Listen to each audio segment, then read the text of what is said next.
আসসালামু আলাইকুম গাইস, কেমন আছেন? আমি আজকে আপনাদেরকে চিকেন বিরিয়ানি রান্না করে দেখাবো 5 থেকে 6 মিনিটের ভিতরে। প্রথমে আমি চিকেনগুলো ধুয়ে পাতিলে নিয়ে নিলাম। তারপর 2 থেকে 2.5 চামচ রসুন বাটা দিয়ে দিছি। তারপরে দিচ্ছি 1.5 চামচ আদা বাটা। তারপরে দিয়ে দিচ্ছি মরিচের গুঁড়া। এর সাথে আমি হলুদের গুঁড়া মিক্স করবো না, কারণ এটা আমি সাদা বিরিয়ানি পাকাবো। হ্যাঁ, দিয়ে দিয়েছি এখন পেঁয়াজ কুচি, তারপর সাথে একটু টমেটো কুচি, কারণ যেহেতু আমি সস দেবো না, সস ব্যবহার করব না, সেজন্য আমি টমেটো কুচি দিয়েছি। সাথে 4-5টা গোটা কাঁচামরিচ দিয়ে দিয়েছি, আস্ত কাঁচামরিচ। তারপরে দিয়েছি লবণ 2 টেবিল চামচ, সাথে দিয়ে দিয়েছি এলাচ, দারচিনি। তারপরে দিচ্ছি আমি গুঁড়ো মশলা, যে চিকেনের যে মশলাটা ওইটা আমি দিয়ে দিয়েছি। তারপরে সাথে তেল দিয়েছি। তেল দিয়ে আমি এটা ম্যারিনেট করে দেবো।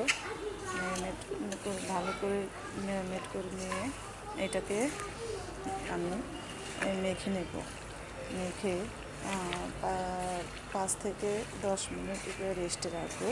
রেস্টে রাখার পরে এটাকে আমি চুলায় বসাবো। আজকে আমি কাঁচা একবারে বসানোর উদ্দেশ্য যাতে বিরিয়ানিটা ভালো হয়, সেজন্য আমি দিয়ে দিয়েছি সামান্য পরিমাণ পানি দিয়ে, যাতে আমার হাতের মশলাটা ধুয়ে আমি দিয়ে দিচ্ছি। আর কোনো পানি অ্যাড করবো না, এই পানি দিয়ে আমার চিকেনটা হয়ে যাবে। ঢেকে চুলার উপরে বসিয়ে নিলাম। তেজপাতা দিয়েছি 2-1টা। দেওয়ার পরে এটা নেড়ে ছেড়ে দেখতেছি মাঝখানে যে এটা হয়েছে কিনা। ভালো করে কষিয়ে নিতে হবে। ভালো করে কষানোর পরে আমি এটাকে আবার চুলার উপরে রাখছি 2 থেকে 3 মিনিটের জন্য। এবার আমি ঢাকনা উঠিয়ে আবার দেখতেছি এটা হয়েছে কিনা। হ্যাঁ, আমার চিকেনটা হয়ে গেছে। এখন আমি এটাকে নামিয়ে ফেলব। আমার চিকেনটা হয়ে গেছে। এখন আমি এটাকে নেমে ফেলব। নামিয়ে নেওয়ার পরে আমি এই যে চাউলের জন্য তেল দিয়ে দিয়েছি। তেলের উপরে পেঁয়াজ কুচি দিয়েছি,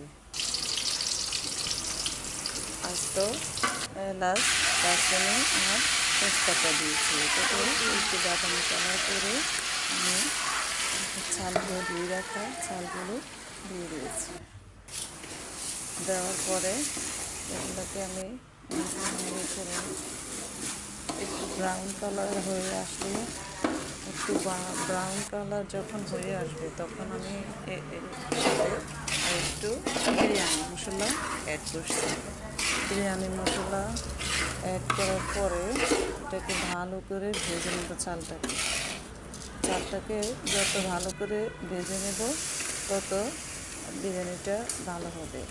আর সাথে আস্ত 5 থেকে 6টা কাঁচামরিচ দিয়ে দিয়েছি। দেওয়ার পরে নেড়ে ছেড়ে যে রান্না করে রাখা চিকেনটা সেটা অ্যাড করে দিলাম চালের সাথে। দিয়ে কিছুক্ষণ নেড়ে ছেড়ে নিতেছি ভালো করে, যাতে মশলাটা চালের সাথে ভালো করে মিক্স হয়ে যায়। মিক্স হওয়ার পর এখন আমার দেখেন বিরিয়ানির কালারটা অনেক সুন্দর দেখাচ্ছে, তাই না? কালারটা অনেক সুন্দর। এখন আমি গরম করে রাখা ফুটানো পানিটা দিয়ে দিয়েছি চালের সাথে পরিমাণ মতো, যতটুকু লাগে ততটুকু দিয়ে দিয়েছি পানি। এখন আমি এটাকে সুন্দর করে চারপাশ করে রেখে বিরিয়ানি মশলা আবার এর সাথে অ্যাড করে দিয়েছি চালের সাথে। দেওয়ার পরে এটাকে নেড়ে ছেড়ে দিচ্ছি,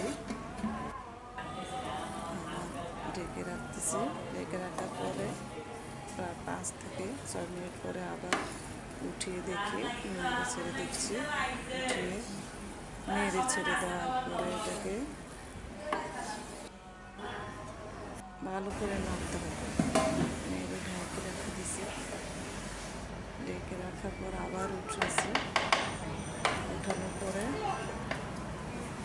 আবার নেড়ে ছেড়ে দিচ্ছি। একটু যখন বিরিয়ানিটি হয়ে আসে তখন ভালো করে নেড়ে ছেড়ে দিতে হয়, যাতে এটাতে ইয়ে না বাঁধে।